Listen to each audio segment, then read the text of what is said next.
Myself, Mahesh Saini, faculty of biology in ideal education point new Chaudhary public school. जैसा कि हम पिछली class में जो देख रहे थे वो था अपना परागण कंप्लीट हो चुका था। और तो पीछे की एक बार रिपीट करता हूँ मैं। जैसे अपन ने नरजन्यांग पढ़ा, मादा जन्यांग पढ़ा, उसके बाद में अपन ने परागण। तो जैसे परागण में क्या पढ़ा कि जो नरजन्यांग जो है, जो परागकण जो है किसी भी माध्यम के द्वारा पुष्प की वर्तिका पर पहुंचते हैं और इसी क्रिया को क्या कहा जाता है? परागण कहा जाता है। तो नेक्स्ट जो अपन पढ़ने वाले हैं वो है निषेचन।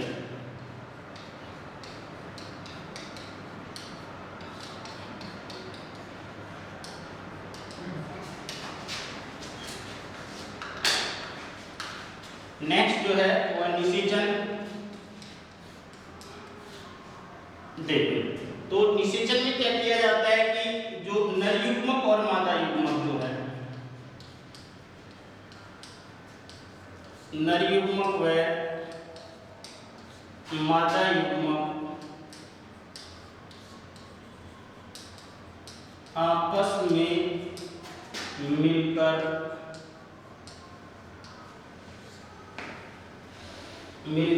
युग्मनज का निर्माण करते हैं।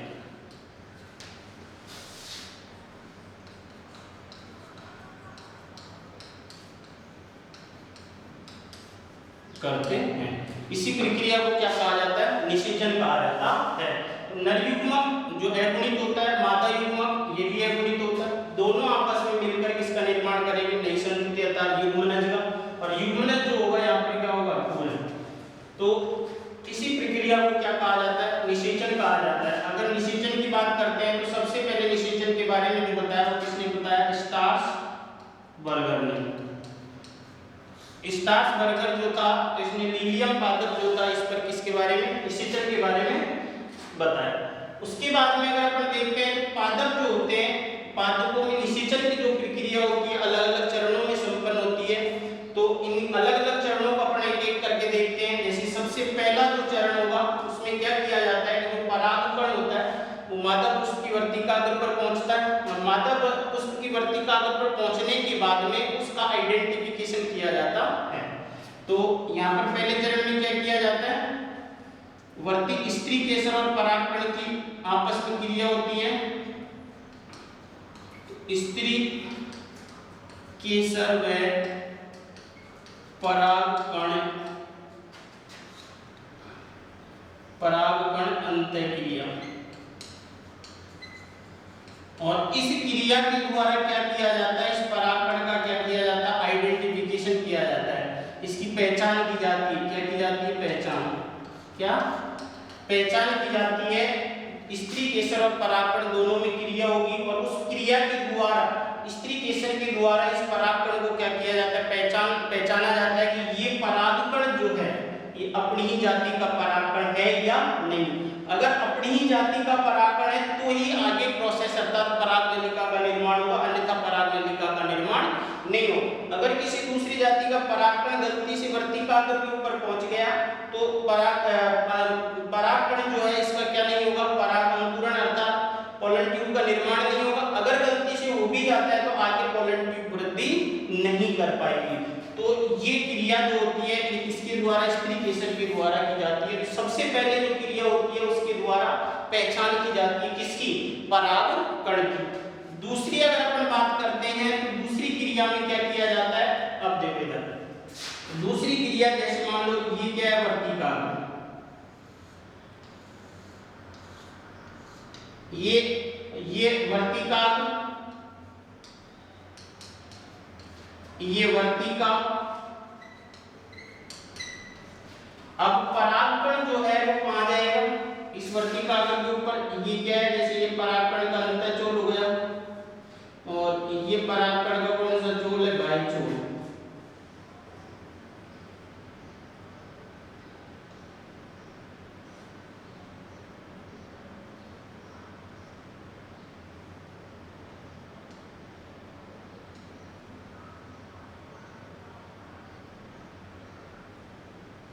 ये परागकण है। परागकण कितनी कोशिकीय अवस्था में परागण की क्रिया के द्वारा? दो कोशिकीय अवस्था जो है, इस अवस्था में कहां पहुंचता है? मादा पुष्प की वर्तिकाग्र पर पहुंचता है। एक बड़ी कोशिका जो होती है उसको क्या कहा जाता है, कायिक कोशिका, और छोटी कोशिका जो होती है उसको क्या कहा जाता है, जनन कोशिका। पहली प्रक्रिया जो है सबसे पहले क्या किया गया, इस वर्तिकाग्र के द्वारा इस परागकण की क्या की गई, पहचान की गई। और पहचान करने के बाद में इस वर्तिकाग्र के द्वारा कुछ रासायनिक पदार्थ जो होते हैं, रासायनिक पदार्थों का क्या किया जाता है, यहाँ पर स्त्रावण किया जाता है। रासायनिक वर्तिकाग्र के द्वारा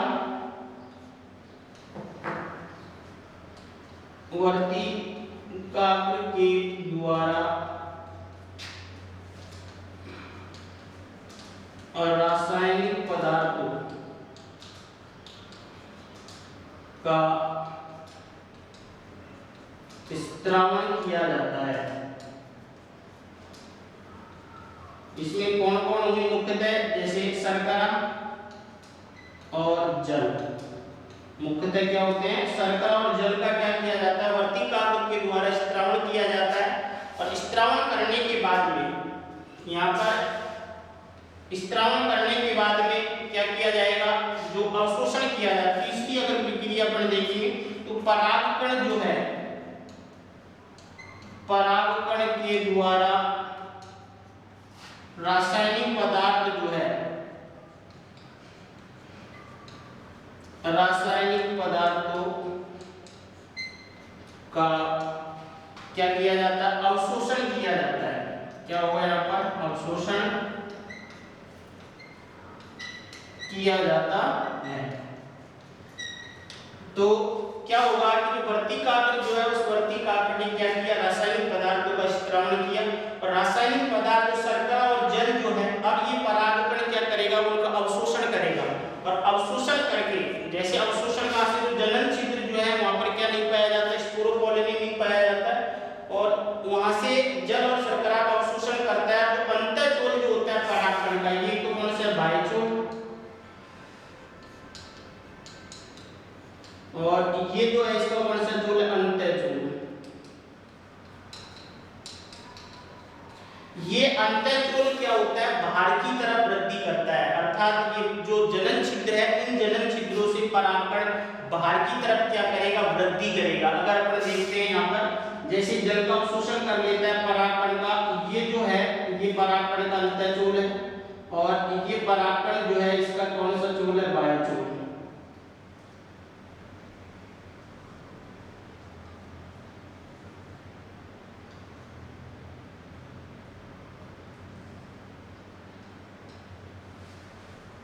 ये परागकण है। परागकण के अंदर ये जो एक कोशिका है, छोटी कोशिका, और एक कोशिका कौन सी, बड़ी कोशिका। छोटी कोशिका क्या कहलाएगी, जनन कोशिका, और बड़ी कोशिका क्या कहलाएगी, कायिक कोशिका कहलाती है। अब क्या करेगा, ये परागकण जो है, जो शर्करा और जो जल का क्या किया गया था, स्त्रावण किया गया था, ये क्या, शर्करा और जल, शर्करा और जल का क्या किया गया, स्त्रावण किया गया। और इस शर्करा और जल का अवशोषण करता है कौन, परागकण।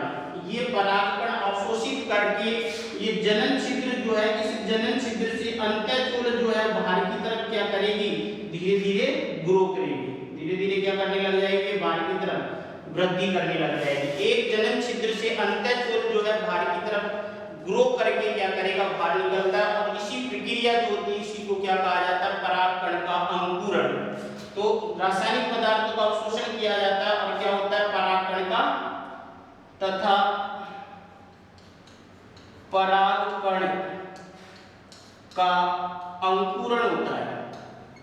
क्या होगा, परागकण का अंकुरण होता है। तो यही प्रक्रिया क्या कहलाएगी, परागकण का अंकुरण कहलाएगी। एक और देखते हैं अपन, सबसे पहले क्या हुआ, पहचान की गई स्त्रीकेशन के द्वारा। वर्तिकाग्र के ऊपर जैसे ही परागकण जाकर गिरता है, इस पर वर्तिकाग्र के द्वारा इस परागकण की पहचान की जाती है। और पहचान करने के बाद में इस परागकण को निर्देश मिलता है कि आप पराग नलिका का निर्माण कर सकते हैं। तो इसके बाद में इस वर्तिकाग्र के द्वारा किसका अवशोषण किया जाता है, शर्करा, शर्करा और जल का अवशोषण किया जाता है। इस शर्करा और जल को अवशोषित करता है कौन, परागकण। और परागकण का जो अंतःचोल है वो बाहर की तरफ क्या होता है, अंकुरित होता है। और इसी प्रक्रिया को क्या कहा जाता है, परागकण का अंकुरण कहा जाता है।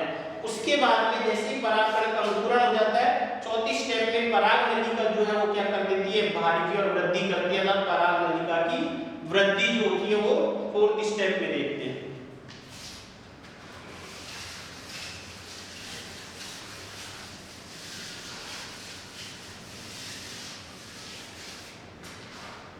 अगर चौथा पॉइंट देखते हैं तो यहाँ पर क्या होगा, पराग नलिका की वृद्धि।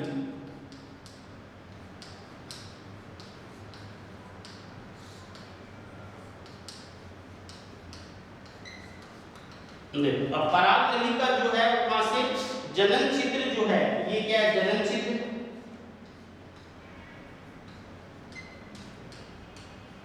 जनन छिद्र से होकर क्या कर देती है, बाहर निकलती है। अब इस आधार पर जैसे पराग नलिका का निर्माण, कितनी पराग नलिकाएं अंकुरित अर्थात परागकण का जो अंकुरण वो कितनी जगह से हो रहा, कितनी जगह से पराग नलिका का निर्माण होता है, उस आधार पर ये जो है दो प्रकार का होगा। एक होता है एक नलिकीय, एक नलिकीय और दूसरा होता है बहुनलिकीय।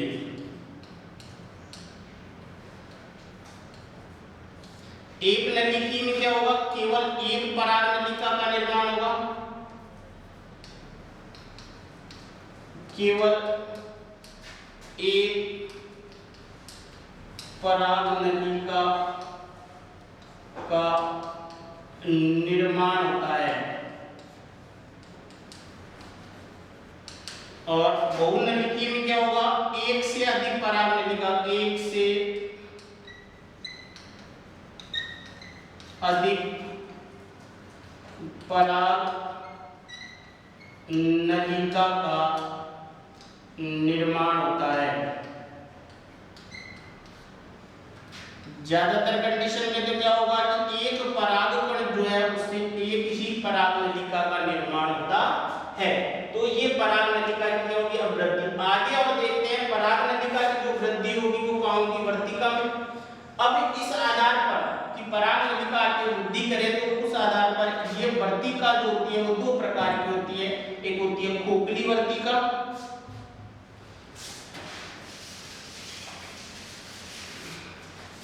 ये वर्तिका जो है कितने प्रकार की होगी, यहाँ पर दो प्रकार की होती है। एक होती है खोखली वर्तिका